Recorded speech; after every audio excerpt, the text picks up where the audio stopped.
네, 이전에 뉴스 정면 승부 3부 정치에 훈수가 필요합니다. 정면 훈수 순서인데요. 쏟아지는 정치 뉴스를 정면으로 훈수를 더 보겠습니다. 자, 오늘은 여야의 내홍 상황을 위주로 살펴볼 예정인데요. 훈수를 더 줄 고수 두 분 소개하겠습니다. 최창렬 용인대 특임교수, 이종훈 정치평론가 함께 하겠습니다. 안녕하십니까? 예, 안녕하십니까? 네, 안녕하세요. 네. 자, 먼저 이제 국민의힘 쪽의 상황을 좀 살펴보도록 하죠. 자, 윤리위 관련된 얘기입니다. 어제 5시간 가까이 회의를 진행했는데 결국 이준석 대표와 관련해서 결론을 내지 못했어요. 그리고 2주 뒤로 연기를 했습니다. 이번 윤리위 결정 어떻게 보시는지 최창렬 교수부터.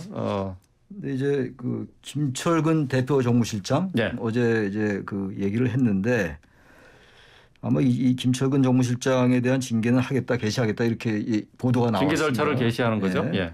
그렇다면 이제 이준석 대표도 징계를 할 것 같아요. 그 논리로만 본다면. 그러니까 이준석 대표도 그러니까 징계 절차를 개시한다는 건가요? 개시한다는 건 아니지만 아니면 그건 결정을 아닌데 내린다. 아마 그쪽 수순을 가려하는 게 아닌가. 그 김철근 정무실장에 대한 징계를 개시한 걸로 볼 때 거긴 개시하는데 이 사실 당사자는 이준석 대표거든요. 그렇죠. 논리적으로 안 맞는데 그럼에도 불구하고 2주를 연기한 게 이제 징계 수준에 들어갔다고 볼 수도 있습니다만 너무 후폭풍이 클 것 같아요.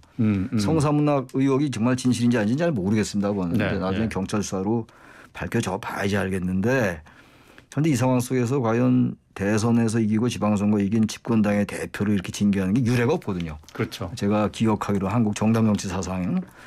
근데 이거 2주 미룬 게 저는 그동안 너무나 많은 일이 생길 것 같아요. 2주 동안. 긴 시간이잖아요. 2주가 네. 짧은 시간이 아니기 때문에 후폭풍을 예상한다면 의외의 결과가 나올 수 있다. 다시 말하면 징계 쪽으로 안 가고 뭔가 정치적 타협을 모색할 수 있지 않을까. 저는 그렇게 생각합니다. 그렇게 돼야 될 것 같아요. 그렇지 않고 국민의힘이 그동안 여태까지 쌓아왔던 이런 부분들이 이 대표가 만약에 징계를 받고 이렇다면은 집권당으로서 너무 큰 내용에 휩싸이기도 하고 이미지도 그렇고 여러 가지로 뭘 얻으려고 그럴까. 다시 말하면 친윤그룹 대 이준석 대표와의 힘겨루기는 알겠는데 네.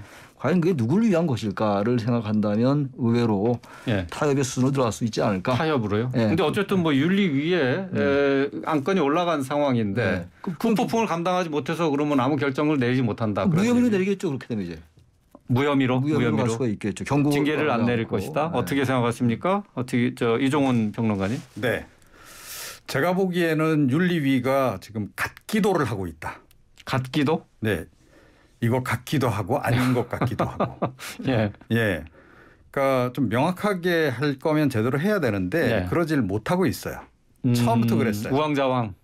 처음부터 이 뭐 가세연을 비롯해서 시민단체에서 뭐 고발 들어오고 제보 들어오고 이랬을 때 그때도 할까 말까 하다가 이거 이제 다루겠다라고 이제 갑자기 지난 지방선거 직전에 발표했던 거 아닙니까? 4월 달에. 그때도 같기도였죠. 자, 그런데 처음에 나온 얘기는 어찌됐건 성상납 의혹. 거기에 더해서 이 성상납 비위 그러니까 이 무마 의혹까지 두 가지를 마치 다룰 것처럼 그랬어요. 자, 그런데 이 전자의 경우에는 지금 경찰 수사가 진행 중인데 뚜렷한 결론을 못 내리고 지금 계속 길어지고 있어요. 수사 자체가. 그 그렇죠. 이유는 뭐 뭔지 모르겠습니다만 문재인 정부 시절 때부터 이거 계속 늘어졌어요. 이 수사 자체가. 뭔가 이유가 있겠죠. 자, 그런데 그러니까 이제 이 경찰 수사 부분은 이제 은근슬쩍 빼버렸어요. 그래서 이제 이 무마 의혹 부분만 이제 집중적으로 뭐 하겠다 이렇게 지금 기류가 돌아갔습니다. 자, 그러더니 이제 아니 그러니까 당사자를 먼저 다뤄야 되는 거 아니에요? 그렇죠. 그런데 왜 뭐 심부름을 했는지 어땠는지 모르겠으나 본인이 아닌 정무실장부터 먼저 불러서 그 의견 듣고 징계 절차를 좀 가동을 하겠다는 거예요. 그러니까 계속 이게 본질을 비껴가면서 계속 갓기도를 하고 있다라는 겁니다. 그래서 제 얘기가. 정말로 이걸 할 의지가 있는지도 좀 의문이기도 하지만, 그러니까 뭐 제가 보건대는 명확한 지금 증거가 없는 상태에서 이걸 끌고 가려고 다 보니 좀 계속 지금 이런저런 벽에 지금 부딪히고 있는 상황이 아닌가. 그래서 일단 칼을 뺐으니까 뭔가를 베긴 해야죠. 그런데 이 김철근 정무실장만 되고 끝나면 사람들이 납득을 또 할까요? 예, 그렇게 그렇죠. 납득은 못 하겠죠. 예, 예. 그래서 징계를 하긴 할 것이다. 징계를 하긴 한다. 그런데 예. 경징계, 경고, 예. 뭐 경고도 이제 뭐 수위가 좀 이제 구체적으로 이제 나와봐야 알겠는데 약한 경고 정도로 끝날 가능성이 현재로서는 높지 않나 예. 이렇게 생각합니다. 그래서 이제 두 분의 이제 훈수를 좀 들어볼까 싶은데 말이죠. 지금 어쨌든 징계를 내려도 문제고 징계를 내리지 않더라도 문제인데 이 후폭풍을 최소화하기 위해서는 국민의힘 어디에서 묘수를 찾아야 될까요? 징계가 이제 약한 수준의 징계가 경고인데 네. 경고도 징계는 징계거든요. 네. 징계라는 경고 조치가 내려지면은 아마 친윤그룹 쪽에서 이준석 대표에게 사퇴 압력을 많이 낼 겁니다. 아마 그게 설령 중징계가 아니라 하더라도 네. 당원권 정지나 탈당 권유가 아니라 하더라도 그렇게 갈 거기 때문에 거기에 대한 윤리는 원래 그런 걸 판단하는 것은 아니죠. 원래 윤리는. 네. 그럼에도 불구하고 이 정치에서 하는 거기 때문에 뭐 그런 정무적 판단이 개입이 안 될 수가 없겠죠. 제가 그래서 아까 무혐의로 결론 낼 가능성이 있다는데 그게 명분은 없어요. 네. 예. 김철근 정무실장에 대해서는 징계를 하고 당사자에게 징계 안 한다. 그게 말이 안 되긴 하는데 워낙 지금 만약에 뭐 경고가 됐건 그 윗선에 그 위에 그 징계가 됐건 간에 이준석 대표가 가만히 있지 않을 거 아니겠습니까? 예. 이건 뭐 그야말로 뭐 제가 이준석 대표라도 성상납 의혹이 됐건 그 증거인멸 의혹이 있는지 없는지 모르겠습니다만 그렇다면 정치적으로 굉장한 후폭풍이 있을 것 같아요. 탈당까지 저는 감행할 수 있을 것 같고 이준석 대표로서는 자기의 정치 생명이 끝나는 거거든요. 네. 예. 그렇다면 그런 것들을 감안한다면 글쎄요. 윤리위도 좀 명분을 세우고 이 대표에게도 좀 명분을 주는 선이 그게 뭔가 2주 동안은 무슨 어떤 변수가 생기면서 그걸 만들어서 무혐의 쪽으로 가지 않을까라는 게 제 생각이에요. 그래야 정치가 아닐까라는 생각입니다. 그 해법도 이제 역시 무혐의로 그냥 넘어가는 것이 좋을 것이다. 같기도라고 하셨는데 지금 뭐 출구가 있습니까? 네. 그러니까 제가 생각하기에는 네. 아까 말씀드린 그런 정도 선으로 결론을 내릴 가능성이 높지 않냐는 거죠. 약한 경징계로 해서. 예. 그래서 이제 뭐 윤리위가 그래도 뭐 칼을 빼들었는데 뭔가 하긴 했다. 는 이제 그런 성과도 이렇게 내놓으면서 동시에 이제 당에 미칠 후폭풍도 일정 부분 막아내는 그런 정도의 타결점을 좀 찾지 않을까. 저는 그렇게 생각을 해요. 사실은 그동안에 그러니까 이 윤리위를 사실은 외부 인사 중심으로 저렇게 만들고 한 것은 엄정하게 네. 제대로 징계도 하고 이제 그러려고 만든 건데요.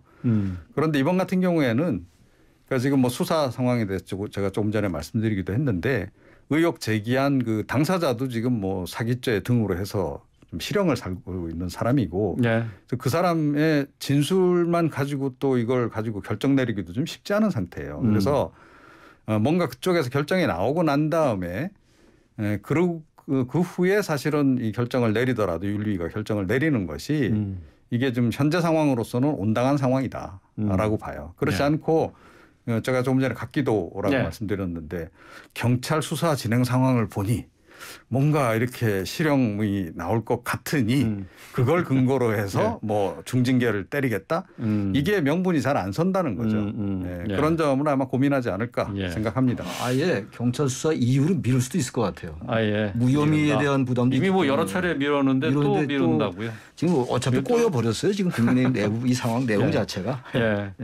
저 국민의힘 내부에서는 이제 이 윤리위 얘기 말고도 이제 당내 이제 각종 모임이 이제 새로 시작하거나 이제 시작될 예정으로 있지 않습니까? 김기현 전 원내대표의 세밀의 공부 모임이 어제 출범했고요. 이제 앞으로 이제 민들레 모임도 곧 활동에 들어갈 것 같은데 이제 이런 것이 개파로 이어져서 당내에 분란을 조장하지 않겠느냐 하는 그런 우려가 있고 그런 평가가 있어요. 두 분은 어떻게 생각하시는지 좀 들어보겠습니다. 원론적인 말씀인데요. 당의 정책이나 노선을 둘러싸고 개파 형성되는 건 나름대로 긍정적인 측면이 있죠. 국민의힘 내부에서 뭐 민주당도 마찬가지긴 합니다만 어떤 그 가치 지향이라든지 정책의 차이를 둘러싸고 뭐 벌어지는 개파 같은 건 별로 없다고 생각하거든요. 그렇다면 지금 민들레라는 게 처음에 나올 때부터 친윤 그룹이 주도했던 거였잖아요. 그리고 지금 세밀에도 마찬가지인 것 같고 약간씩의 이제 분화가 진행되는 건데 이 지금 출범한 지 이제 뭐 40일밖에 안 됐잖아요. 40여 일인데 지금 뭐 사실 윤석열 대통령의 지지율도 낮은 편이에요. 사실 지금 뭐 데드크로스 한번 나온 적도 있고 네, 말이죠. 근데 당내에서 너무 친윤 그룹들이 나서는 모양새. 제가 아까 우리가 지금 윤리 말씀도 좀 나눴습니다만 그렇게 하는 건 맞지 않는 것 같은데 이거 현실은 또 그렇지 않단 말이에요. 또 어쨌든 예. 친윤 그룹이 당의 주도권을 장악하려는 그 움직임은 분명히 느껴집니다. 감지가 됩니다. 이 부분은 뭐 이제 막을 수 없을 것 같고 예. 단지 이게 어떤 방향으로 진행될 것이냐 그리고 국민들이 어떻게 지켜볼 것이냐는 전혀 별개의 문제다. 예. 근데 그런 부분들을 좀 이제 주도권을 잡으려는 쪽에서 좀 인식을 했으면 좋을 것 같아요. 약간 걱정되는 측면이 네. 있으시다 그런 그렇습니다. 말씀이시네요. 이종훈 평론가는 어떻게? 뭐 지금 이게 사실 이게 당 내에 계파 형성이나 이런 것이 오히려 뭐 어떤 정치권에서 이거 오히려 자연스러운 현상이다 이렇게 보는 시각도 있더라고요. 네. 오랜 관습이죠. 관습이다. 나쁜 관습이죠. 그런데 예, 사라져야 할 관습.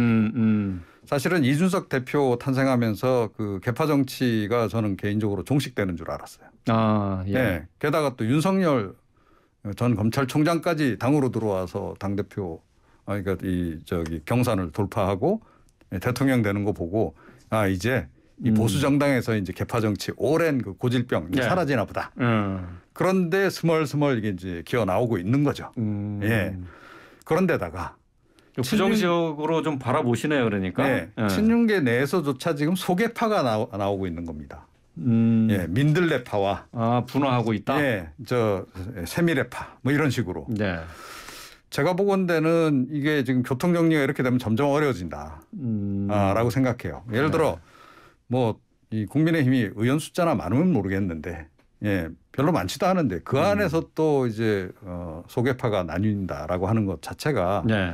조금 이제 좀 우려되는 대목이 좀 있는 거죠. 물론 이제 공부 모임을 통해서 열심히 공부해서 뭐 이제 창의적인 결과를 내놓겠다. 뭐 이러면 뭐 권장할 만한 사안인데 이 좀 전반적으로 이렇게 모임이 결성돼 가는 과정들이나 이런 것들을 보게 되면 역시 좀 정치적인 의도성들이 많이 좀 가미가 돼 있는 것 같고 역시 핵심은 차기 전당대회 당권이 중심인 것 같단 말이죠. 예.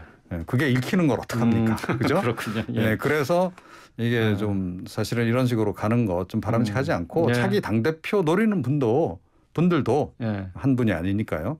분들도 너무 이렇게 사람을 끌어모아서 어떻게 하겠다라기보다는 좀 그 국민 여론에게 직접 부딪혀서 자기의 비전을 설파를 하고 그거를 통해서 저 지지 세력을 끌어내서 당원 대의원들조차 그걸 쫓아가지 않을 수 없도록 하는 그런 정치를 좀 했으면 어떨까 예, 하는 바람입니다. 뭐 지금 뭐 순수한 공부 모임이다. 뭐 다 그렇게 얘기를 하고 있는데 어쨌든 이게 이제 당권 도전의 어떤 교두보 같은 역할로 변진될 가능성이 충분히 있다라는 두 분의 진단입니다.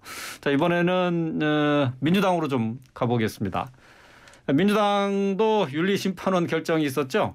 최강욱 의원 당원권 정지 6개월 결정을 받았는데 이 최강욱 의원이 재심 청구를 했어요. 이제 이걸 두고 서로 의견들이 충돌하고 있습니다. 박지원 전 비대위원장 당을 수렁 속으로 끌고 가고 있다라고 재심 청구 철회를 요구하고 철험의 해체까지 주장을 했습니다. 자, 민주당에서 지금 벌어지고 있는 이 최강욱 의원 뭐 짤짤이 발언으로 논란이 빚어졌었는데 이 최강욱 의원의 재심 청구와 관련한 갈등 어떻게 보고 계신지 얘기 좀 들어보죠. 최상렬 교수님. 이것도 이제 일반 보편적인 중도층이 볼 때 어떻게 보느냐를 좀 봐야 돼요. 네. 근데 지금 최강욱 의원의 그 짤짤이 말씀하셨는데 그렇지 않다는 의견들이 많다라는 거 아니에요 지금? 그렇기 때문에 이 부분은 또 재심 청구를 하고 또 철험회가 또 이제 최강욱 의원을 좀 옹호하고 나섰습니다만 네. 지나치게 강경한 목소리 일부 강경파 당내 모임이 철험회잖아요. 조국 사태 때부터 계속 나왔던 건데 여러 대선 패배의 원인이 있겠습니다만 저는 이 부분도 대선 패배 하나의 원인으로 지목할 수 있을 것 같거든요. 제 개인 생각으로는. 그렇다면 이 부분에 대한 여러 가지 증언도 있었기 때문에 재심 청구를 하고 이걸 또 다시 갈등을 끌고 가고 또 박지원 비대위원장과 또 충돌하고 말이죠. 이건 처음엔 또 다시 또 강경파 의원들의 목소리가 지나치게 과다대표되고 당내에서 네. 이런 부분들은 아까 우리가 지금 방금 국민의힘 말씀 나눴습니다만 민주당으로서도 지지율이 지금 점점 좋지가 않잖아요. 국민의힘에 비해서 아무리 국민의힘에 비해서 이제 집권당이 아니라 하더라도 네. 그다음 왜 그런가 좀 반성을 해야죠. 언제까지 이렇게 지금 처음에 특히 최강욱 의원은 이런 갈등에 항상 중심에 많이 있어 왔던 인물이기도 합니다. 근데 이번의 경우에도 또 다시 이렇게 재심 청구한다? 저는 이건 맞지 않는 것 같아요. 저는 이 부분도 예. 정치를 하려면 물론 자신의 세력, 자신의 정체성도 중요합니다만 최소한 기본적으로 당의 지향 이런 거 생각 좀 해야죠. 이것도 뭐 하나의 충고가 될지 모르겠는데 공할 수 있어요. 원론적인 말씀일 수 있으면 그렇게 안 하면 이건 정당 정치가 아닌 거죠. 그렇군요. 지금 설전이 계속해서 오가고 있는데 김남국 의원이 박지원 전 비대위원장에게 8월에 전당대회에 출마하라라고 이제 권유라고 해야 될까요? 압박이라고 해야 될까요? 그러니까 여기서 당원과 국민들의 판단을 받아보라 하는 얘기를 했어요. 그러니까 계속해서 이제 갈등이 이제 좀 확산되고 있는 양상인데 지금 민주당으로서는 어떤 해법이나 출구가 필요한 걸까요? 네, 당분간은 방법이 없습니다. 방법이 없다고요? 예, 뭐 당분간은 계속 이 갈등 과정을 거칠 수밖에 없을 것이다. 자, 그런데 우선 최강욱 의원 건과 관련해서는 퉁치고 넘어가려고 하지 마라. 그런 얘기를 제가 하고 싶어요. 퉁치고 넘어가지 마라. 그동안에 이제 이런 사건들이 굉장히 많았잖아요. 예. 성비 사건도 있었고. 그러니까 근데 제가 징계 보기에는 결정을 그대로 받아들이라 그런 아니요. 말씀이시죠? 제가 보기에는 최강욱 의원을 약간 희생양 삼는 그런 느낌이 아. 강하다는 거예요. 예. 좀 과해요. 사실은 그 사안 자체에 비해서. 네. 그런데 뭐 철험에 대한 약간 뭐 내부에서의 그런 비판론도 있고 하니까 그냥 최강욱 의원 한 사람한테 다 덮어서 그냥 이거를 퉁치고 넘어가려고 하는 것 같다는 거예요. 예. 최강욱 의원 뭐 제가 사실은 최근에 뭐 이런 일련의 의정 활동 관련해서 개인적으로는 굉장히 좀 부정적인 생각을 많이 가지고 있습니다. 비판적으로 보고 있는데 그럼에도 불구하고 이 사안은 사안별로 그 적당한 형량이라는 게 있는 거 아니겠어요? 예. 예. 그런데 이번 사안 같은 경우에는 제가 보건대는 다른 것까지 다 얹어서 그냥 징계한 그런 그 측면이 굉장히 강하다. 그러니까 최강욱 의원을 희생양으로 삼는다. 네, 그리고 거기엔 상당히 계파 지금 갈등도 좀 반영이 돼 있다는 거예요. 그것까지. 그래서 이거는 조금 온당치 못한 거다라고 저는 생각을 하고요. 그래서 재심 과정을 통해서 좀 조정이 필요하다 이 부분은 그렇게 생각하고 모르겠습니다. 김남국 의원 같은 경우에는 이제 예언가가 되시고 싶은 것 같아요. 예. 유시민 전 이사장처럼 뭐 자기가 이렇게 얘기했는데 실제로 나오면 예언가 예. 되는 거 아닙니까? 예. 네, 그런데 저도 그렇게 보고 있습니다. 이게 제가 예언가라서가 아니고 박 위원장이 그 출마할 것 같다. 박지원 전 위원장은 지금 그러기 위해서 일종의 지금 이제 명분 쌓기와 네. 그다음에 체급 키우기를 지금 하고 있는 거죠. 그래서 정치적인 발언들을 계속 내놓고 있는 것이고 앞으로도 아마 계속 이런 식의 발언들을 계속 내놓을 것이다.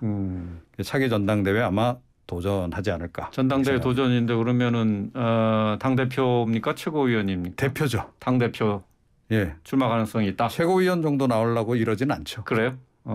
최 교수님은 어떻게 보세요? 글쎄요, 저는 전대 출마 대표 나올 가능성 상당히 낮을 것 같아요. 낮다고요? 네, 아무리 책을 높이는 게 목적이라 하더라도 이재명 고문의 출마 가능성이 높잖아요. 그렇죠. 현재로 봐서는 높은데 박 전 위원장이 나와서 얻을 수 있는 정치적인 이득이 무엇일까. 그리고 이제 잔뜩 갈등 상황만 연출이 될 텐데 책을 높이는 부분하고 좀 다를 것 같아서 김남국 의원이 지금 나와보라는 얘기는 약간 비꼬는 것 같아요. 진짜 나오라는 걸 권유하는 게 아니라 되지도 않을 나와봐야 텐데 되지도 않을 테니까 나오려면 나와. 이런 것 같이 느껴지거든요. 예. 이런 상황 속에서 박 전 위원장이 사실 지금 당내에서도 크게 지지를 잘 못 받고 있거든요. 사실상 지금 계파가 워낙 강한 철험이라든지 이쪽이 강경 목소리가 높기 때문에 네. 자, 박 전 위원장이 말이 잘 안 통한단 말이죠. 근데 이 상황 속에서 전대 출마해서 지나치게 득표를 못한다. 그럼 체급 키우기 그냥 정치권에서 사라질 수가 있다고요. 그러면서 볼 때 우리가 일반론으로 볼 때는 이럴 때 이제 체급을 키우고 당대표 도전하는 게 맞는데 네. 만약에 성적이 워낙 안 좋으면 그렇지 않거든요. 좀 그래서 상대적으로 낮지 않느냐. 높다고 보지 않는다. 그렇게 생각합니다. 그렇군요. 지방선거 패배 이후에 민주당이 이제 계속해서 내홍이 잦아들지 않고 있는데 말이죠. 오늘 마지막으로 두 분께서 이제 민주당을 향해서 훈수 말씀을 좀 이런 상황에서 어떻게 위기를 겪어낼지 민주당도 좋고 국민의힘도 좋고 두 분께서 생각나시는 대로 훈수 좀 듣고 이 코너 마무리하도록 하겠습니다. 이종우 평론가부터 해주시겠어요? 네, 저는 고마해라 같기도. 고마해라 같기도 국민의힘 쪽에 얘기하시는 건가요? 네. 특히 윤리위원회 하려면 제대로 똑바로 해라. 그런 말씀을 좀 드리고 싶네요. 근데 윤리위원회가 말씀하신 것처럼 참 그 입장이 애매해졌는데 이걸 지금 어떻게 마무리를 해요? 제가 윤리위원장이 아닌데. 예, 아니 그러니까 제가 방향을 딱 예. 말씀드리기가 좀 뭐한데요. 칼을 뺐으면 뭐 휘두르고 끝나는 게 맞겠죠. 네. 그런데 아마 그러기는 쉽지 않을 거다. 쉽지 않을 거다. 이렇게 생각합니다. 예. 자, 최 교수님. 좀 민주당에 요즘 뭐 전당대회 얘기 많이 하잖아요. 예. 이재명 고문이 좀 당내 여론을 좀 들었으면 좋겠어요. 이재명 고문 얘기 별로 안 나왔는데 지금 대당에서는 이재명 고문은 지금 출마할 것 같다고 말씀드렸는데 당에서는 오히려 지금 출마에 반대하는 목소리가 높거든요. 물론 그건 개파 갈등의 이제 그 결과이긴 한데 친문 대 친명의 마찬가지의 개파 갈등인데 그렇다 하더라도 일반 국민들의 생각 이런 것도 좀 따라갔으면 좋겠다. 그게 이재명 고문에게도 정치 먼 훗날을 볼 때 좋지 않겠는가라고 생각합니다. 당이 직면한 위기를 돌파하기 위해서는 이재명 의원이 출마를 하지 않는 게 좋겠다. 예. 알겠습니다. 자, 정치권의 다양한 이슈들의 훈수를 들어주는 정면 훈수 시간 오늘이 마지막 순서입니다. 그동안 뭐 여러 가지 정치적 조언 또 재미있는 얘기들 말씀 많이 해주셨는데 오늘 좀 아쉽습니다. 오늘 마지막으로 정면 훈수 순서를 마치도록 하겠습니다. 오늘 말씀 잘 들었습니다. 고맙습니다. 네, 고맙습니다.